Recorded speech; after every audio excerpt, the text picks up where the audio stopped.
Hello, readers of Every Word, and welcome to Every Word 365. I'm your host, Christina Madsen, and today we're reading Job 40 through 42, the end of another book. Are you facing a severe test of your faith today? View it not as a sign that God has left you, but as a token of His desire to deepen your commitment. Complete this sentence. Though I do not understand why, God is asking me to show my trust in Him by blank. Again, if this book was a struggle for you to read, you are not alone. And here are some more resources if you're interested, and always reach out to me if you need more to discuss. I'm including a link again on the patience of Job, as well as a link on Job being blameless and upright. I know this can be very difficult, and that, of course, was from today's My Daily Walk in Your Bible. It's a great way to tie in what we're reading to you, your life, your struggles, your suffering. And I hope that you have heard something from God in all of this, and it has comforted you and not turned you away or pushed you away. Like I've said, I usually need to read it more than once, but I'd really love to hear from you about your thoughts on the book of Job. He never really gets his questions answered. I tried to warn you about that, but he learns that he doesn't have to understand God in order to trust God. So what did you learn from Job?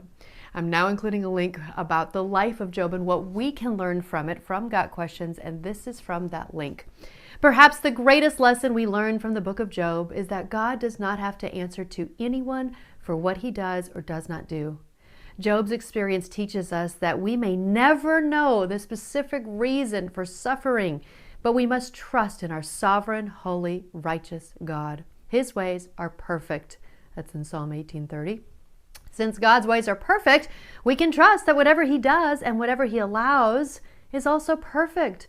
We can't expect to understand God's mind perfectly, as He reminds us, "For my thoughts are not your thoughts, neither are your ways my ways.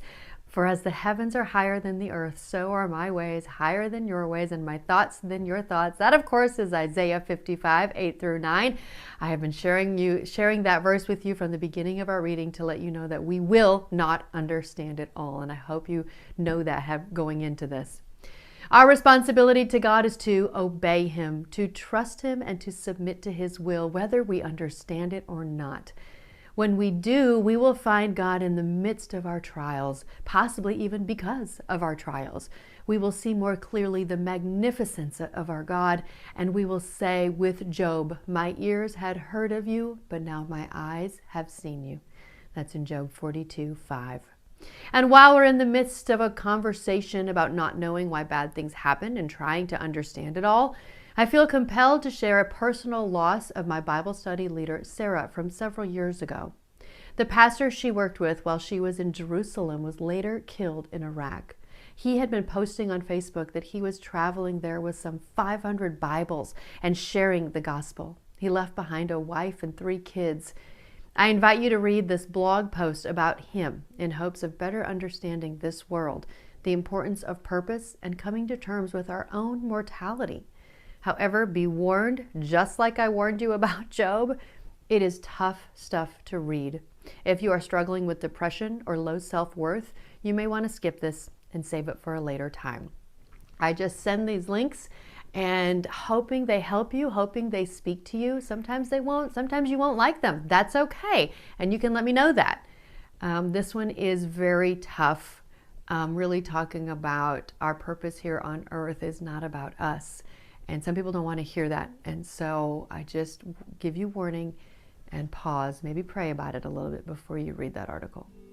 And if you haven't watched the overview video yet, please do, at least the last couple of minutes, because it does a great job of explaining this book. So again, that is from the Bible Project, and it is the overview video of Job. I also want to check in with you all. Who is still with us? May is a busy, crazy month, so don't feel bad if you've gotten behind. Just put a paper clip around Job or whatever you missed and start Psalms with us tomorrow. So share with me what you thought of Job and where you are in this journey, then get ready for Psalms, which for me personally is one of the toughest books. I'll explain more and why as we go. In closing, it is my prayer that we can all have the takeaway Job did as written in the overview today. Now Job is willing to trust God completely, even though he doesn't completely understand His ways. That is my prayer for all of us. Okay, we're at June 1st. Next is Psalms 1 through 6. Don't worry, they are short. It's not as long as it sounds. Happy reading.